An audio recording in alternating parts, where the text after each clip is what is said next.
अंग्रेजी बोलने के लिए आपको एक चीज की जरूरत पड़ेगी ही पड़ेगी, वो है parts of speech.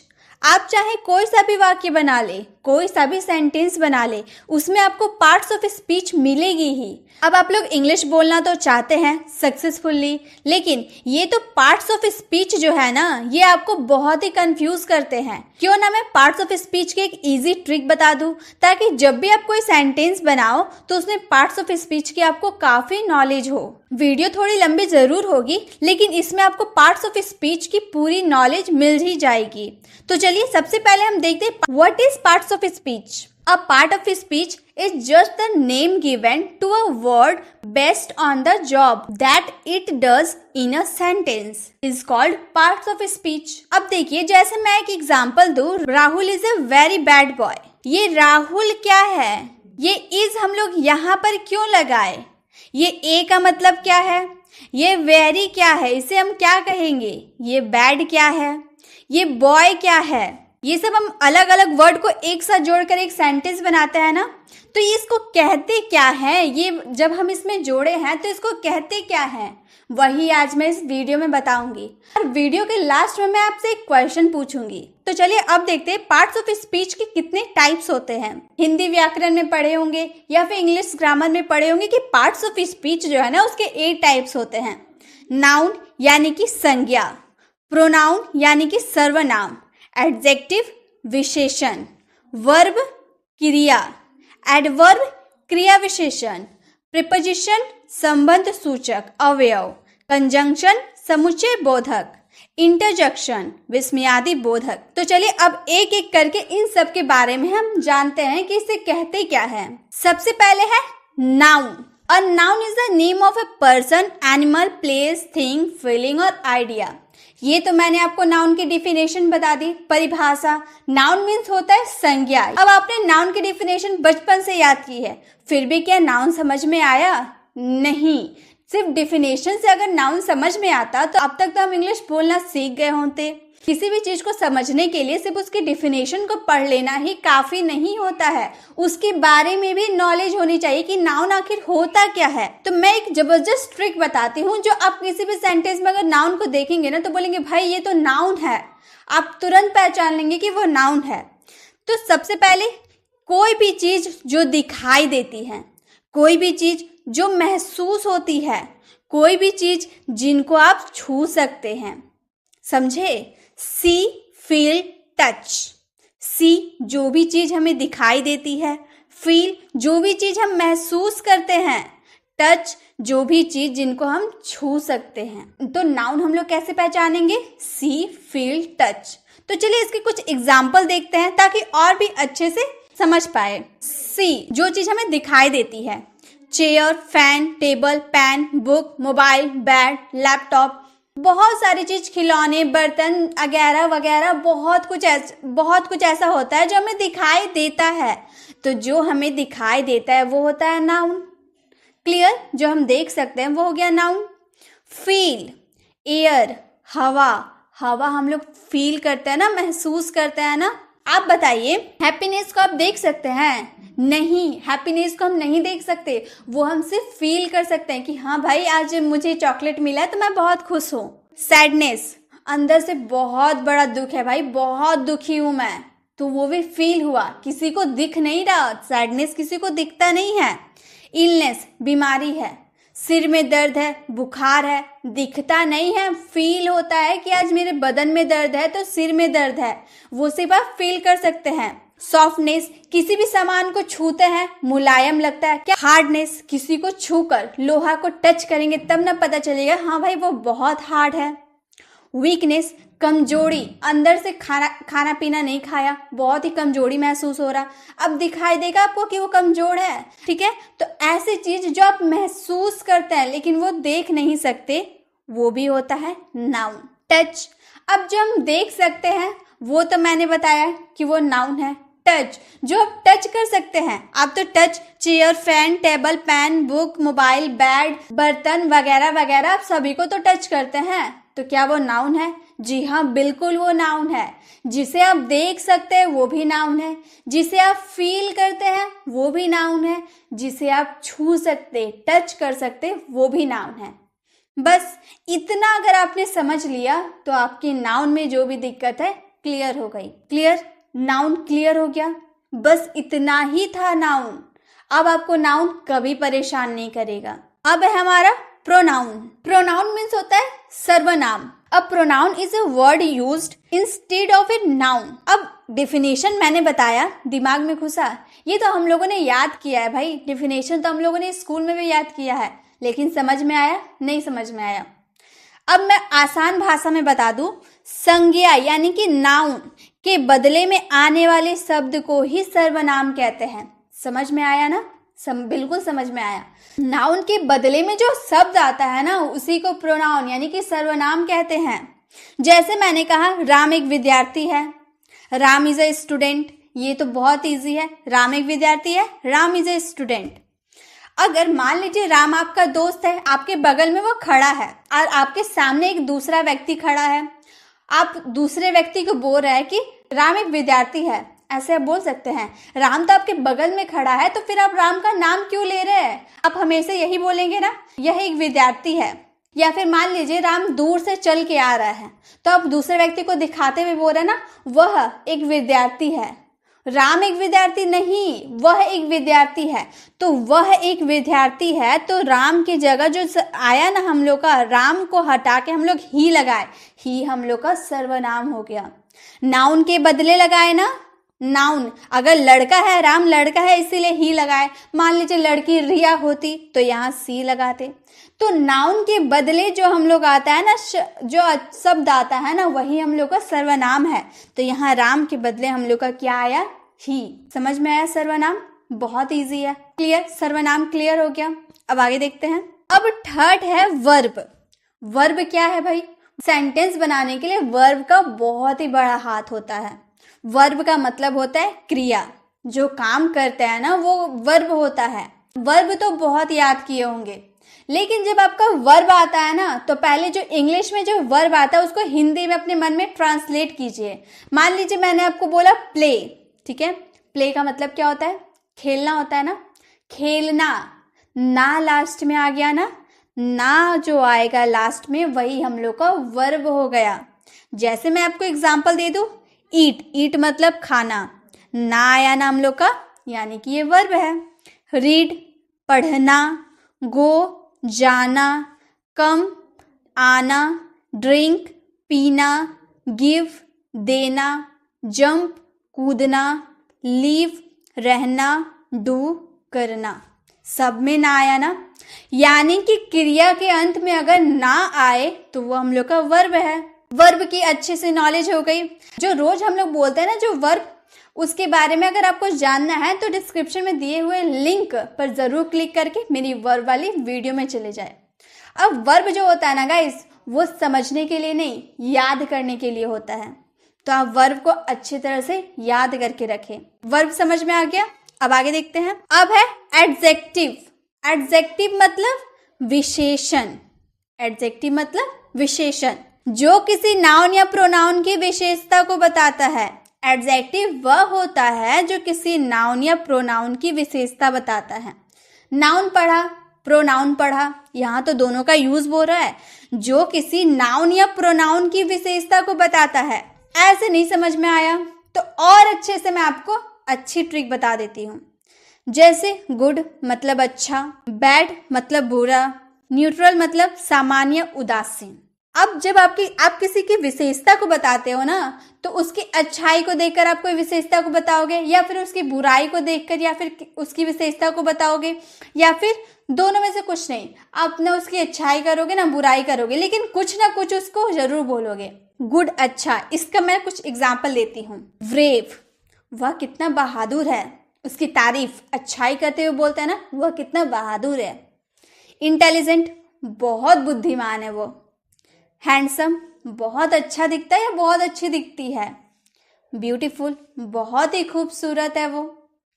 Hard working, बड़ा ही मेहनती है। ऑनेस्ट, बहुत ही ईमानदार है वो। यानी कि जब किसी की अच्छाई आप करते हैं तो ऐसे ही बोलते हैं ना, तो ये आपका हो गया एडजेक्टिव। जब आप किसी की अच्छाई को बोलते हो ना कि वो बहुत बहादुर है, बुद्धिमान है, देखने में अच्छा है, गुड लुकिंग है, हार्ड वर्किंग है, तब उसमें वो आपका हो गया एडजेक्टिव। अब बैड यानी कि बुरा, जब आप किसी की बुराई करते हुए ऐसे बोलते हो ना, बड़ा कायर है वो, अगली बहुत बदसूरत है, टिमिड, टिमिड का मतलब होता है डरपोक, बड़ा डरपोक है, हमेशा डरता रहता है। डिसऑनेस्ट, बहुत ही ज्यादा बेईमान है, हमेशा बेईमानी करता रहता है। क्रूर, बहुत क्रूर है। अब आप किसी की बुराई करोगे तो ऐसे बोलोगे ना, बहुत कायर है, ये देखने में अच्छा नहीं लगता है, बहुत डरपोक है, बहुत ही बेईमान है, बहुत ही क्रूर है, ऐसे ही किसी की बुराई करोगे ना आप। तो जब ऐसे वर्ड आएंगे ना आपके सेंटेंस में, तो वो जरूर आप समझ जाइएगा कि वो आपका एडजेक्टिव है। अब ऐसा व्यक्ति जिसके बारे में ना आपको अच्छा कहना है और ना आपको बुरा कहना है, लेकिन कुछ ना कुछ जरूर कहना है। जैसे कोई लंबा है, जैसे सबसे लंबा है, सामान्य तौर पे बहुत लंबा है, जितना लंबाई रहना चाहिए उससे थोड़ा ज्यादा लंबा है, तो आप देखकर उसको क्या बोलोगे, कितना लंबा है। तो ये जो लंबाई है ना, ये ना किसी की अच्छाई है, ना किसी की बुराई है, ना आप उसकी अच्छाई कर रहे हो ना आप उसकी बुराई कर रहे हो, बस आप उसको देख के बोल रहे हो कि वो कितना लंबा है। या फिर लीन, बहुत दुबला पतला, रिया जो है बहुत दुबली पतली है, किसी के सामने जाकर उसकी बुराई नहीं कर रहे हो ना उसकी अच्छाई कर रहे हो, आप बस उसको देख करके, रिया पतली दुबली है तो आप उसको देख करके बोल रहे हो कि रिया बहुत ही पतली दुबली है। या फिर हेल्दी, कोई बच्चा रहता है जो गोलू मोलू सा हेल्दी रहता है, तो आप उसको देख कर बोलते हो ना, कितना हेल्दी गोलू मोलू सा बच्चा है, तो उस समय आप वो बच्चे की बुराई किए नहीं, अच्छाई किए नहीं, बस उसको देखकर आप अपने मन की जो बात है ना वो बोले। तो इस तरह से जब उसकी आपको ना अच्छाई करनी हो ना बुराई करनी हो, तो ये भी आपका हो गया adjective. Ram is a hard working boy, hard working boy यानी कि राम जो है ना बहुत ही मेहनती है। अब हार्ड वर्किंग जो विशेषता बता रहे ना, राम की विशेषता बता रहे कि राम बहुत मेहनती लड़का है, तो मेहनती है मतलब हार्ड वर्किंग है, ये हम विशेषता बताए ना, तो वो हो गया हम लोग का adjective. Ram is a timid boy, Ram एक डरपोक लड़का है, तो टिमिड क्या हो गया adjective. Ram is a long boy, Ram लंबा लड़का है, ये अपना उसकी अच्छाई किए ना बुराई किए, लेकिन बोल तो दिए कि वह लंबा लड़का है, तो ये हो गया एडजेक्टिव। तो एडजेक्टिव आपको समझ में आ गया। बस आपको एडजेक्टिव ऐसे ही पहचाने जब आप किसी की विशेषता को बताते हो ना, वो होता है आपका एडजेक्टिव। अब हम लोग का है एडवर्ब, क्रिया विशेषण। एडवर्ब ये बताता है कि काम कैसे हो रहा है। इंग्लिश के डिफिनेशन पे ध्यान नहीं देते हैं, क्योंकि डिफिनेशन हम लोगों ने बहुत बार पढ़ा है, लेकिन कोई फायदा नहीं हुआ, डिफिनेशन से कोई फायदा नहीं हुआ। आज आपको फायदा हो ही जाएगा। एडवर्ब ये बताता है कि काम कैसे हो रहा है, how the work is going on, काम कैसे हो रहा है। जैसे मैंने बोला रोहन रन्स स्लोली, रोहन दौड़ने का काम कर रहा ना, स्लोली स्लोली धीरे धीरे दौड़ने का काम कर रहा। काम कैसे हो रहा, हम लोगों ने बोला ना काम कैसे हो रहा है, तो रोहन का दौड़ने का काम कैसे हो रहा, धीरे धीरे हो रहा, तो काम को दर्शाया, यानी कि हम लोग का एडवर्ब है। रोहन रन फास्ट, रोहन तेज दौड़ रहा है, रोहन का दौड़ने का काम क्या चल रहा, तेज चल रहा। रोहन रन्स स्विफ्टली, हौले हौले दौड़ रहा, ये भी हो गया एडवर्ब। रोहन रन्स जेंटली, आराम से रोहन दौड़ रहा है, हवाओं का मजा लेते हुए आराम से वो दौड़ रहा है, ये भी हो गया एडवर्ब।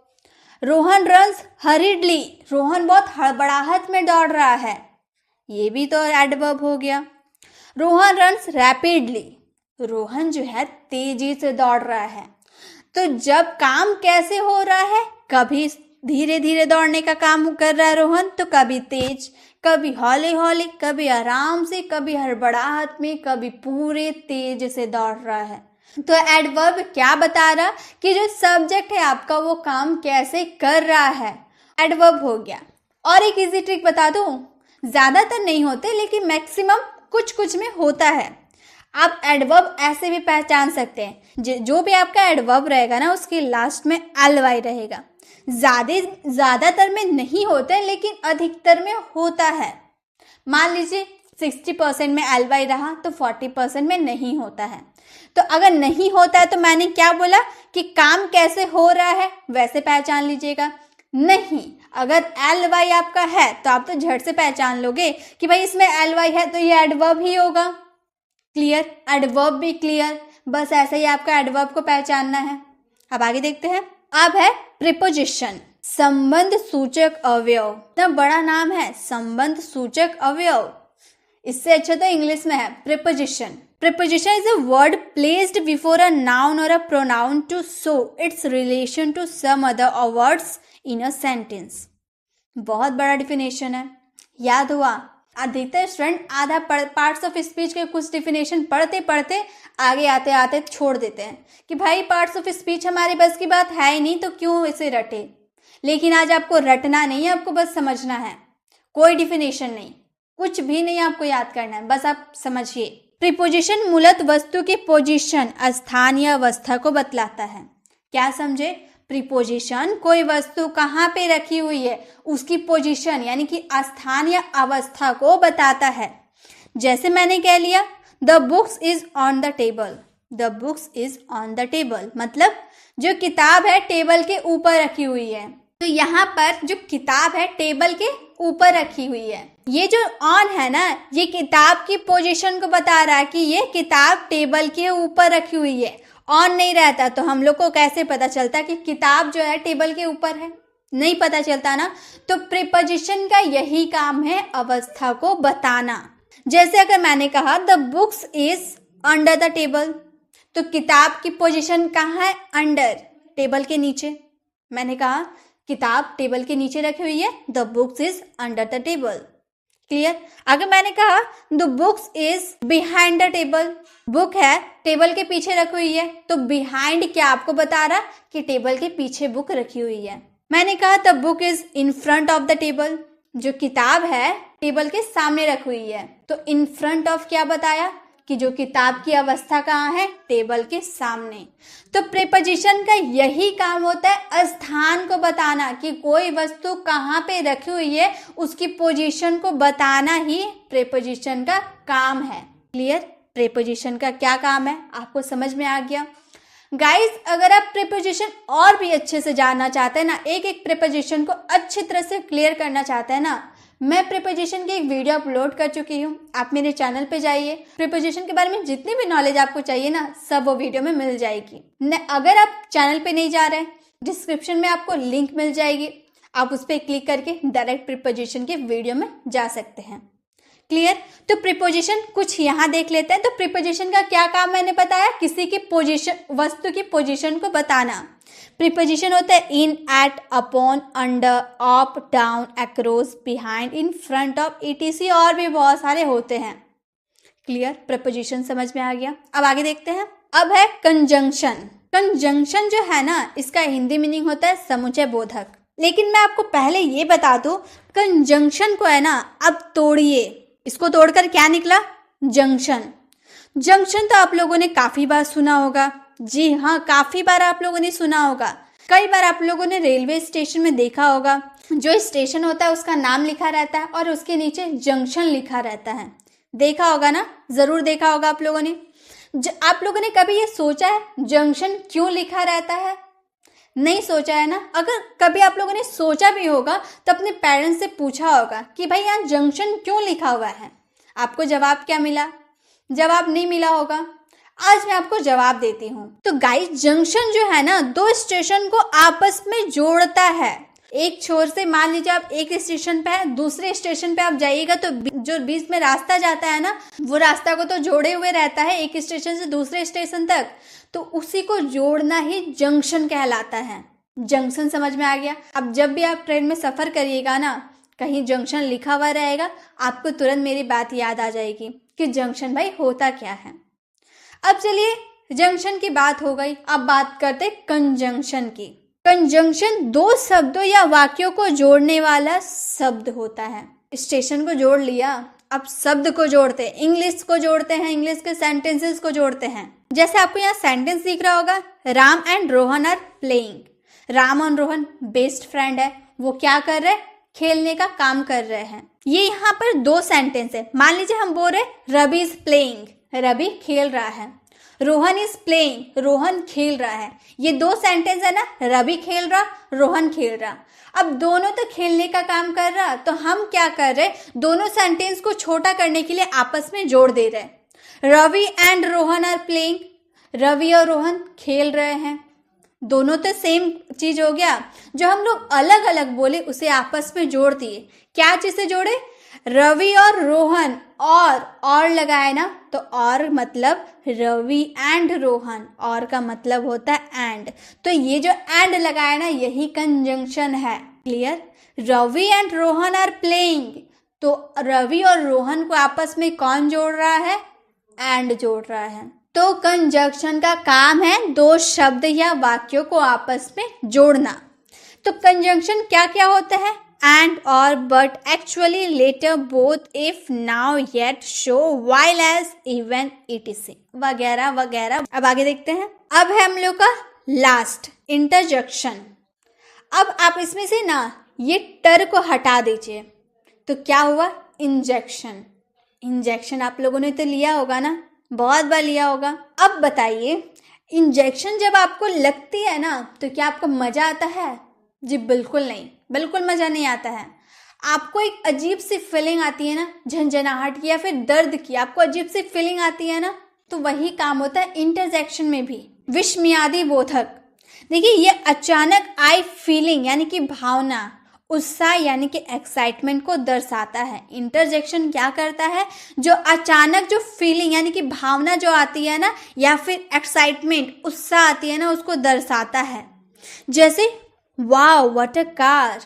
मान लीजिए आप घर के अंदर हैं, आप घर से बाहर निकले, सामने एक कार है जो बहुत ही अच्छी लग रही, आप तुरंत देखकर बोलोगे ना वाओ व्हाट अ कार, आपके मुंह से वाओ निकलेगा ना, तो वाओ ही तो हम लोग का इंटरजेक्शन है। अचानक आपके मन में फीलिंग आई ना कि वाओ कितना अच्छा कार है, वाओ हम लोग का इंटरजेक्शन है। हम लोग कुछ देख के बोलते हैं ना wow what a car, wow what a phone, oh God, हे भगवान, हम लोग ऐसे बोलते हैं ना हिंदी में ज्यादातर, यानी कि ओ गॉड, OMG, ओ माई गॉड, हुर्रे। जब हम बहुत खुश होते हैं ना, क्रिकेट मैच वगैरह अगर हम जीत जाते हैं तो हम बोलते हैं ना हिप हिप हुर्रे, तो हुर्रे हो गया। ओ नो, अक्सर हम बोलते हैं ना ओ नो, गलती उल्टी हो जाती है तो बोलते हैं ना ओ नो।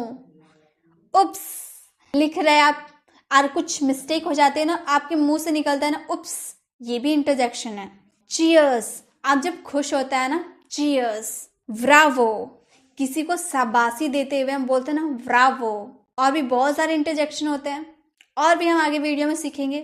तो इंटरजेक्शन क्या हुआ, जब अचानक कोई फीलिंग या एक्साइटमेंट आती है ना, वो दर्शाता है कौन, इंटरजेक्शन। इंटरजेक्शन भी समझ में आ गया। हम लोगों ने इस वीडियो में क्या क्या सीखा, नाउन भी सीखा, pronoun, verb, adverb, adjective, preposition, conjunction, interjection, सभी तो हम लोगों ने सीख लिया। वीडियो के स्टार्टिंग में मैंने आपसे कहा था ना कि मैं आपसे एक क्वेश्चन पूछूंगी। अब बारी आती है वो क्वेश्चन की। अब आप बताइए, जो आप बचपन से जो इसके डिफिनेशन याद करते करते सीखने की कोशिश कर रहे हैं, क्या आप सीख पाए थे? अगर सीख नहीं पाए होंगे तो इस वीडियो से आज आप सीख पाए हैं या नहीं, ये मुझे कमेंट बॉक्स में ज़रूर बताएं कि आपको इस वीडियो से कितनी हेल्प मिली, आपको ये चीज़ क्लियर हुई या नहीं हुई। अगर नहीं हुई तो मैं फिर और अच्छे से आपको समझाने की कोशिश करूंगी। आप कमेंट पे ज़रूर इसका रिप्लाई करें कि आपको वीडियो कैसी लगी। अगर आपको लगे कि वीडियो हेल्पफुल है तो उन लोगों तक ज़्यादा से ज़्यादा शेयर करें जो ऐसे वीडियो को देखना चाहते हैं, इनसे कुछ सीखना चाहते हैं। अगर आपको वीडियो अच्छी लगी तो वीडियो को लाइक ज़रूर करें। अगर आप चैनल पर नए हैं तो चैनल को सब्सक्राइब कर बेल आइकन ज़रूर क्लिक करें, ताकि जब भी मैं ऐसे इन्फॉर्मेटिव वीडियो अपलोड करूं आप तक नोटिफिकेशन जो है मिलती रहे। मिलते ऐसे इन्फॉर्मेटिव वीडियो के साथ, तब तक के लिए कीप लर्निंग।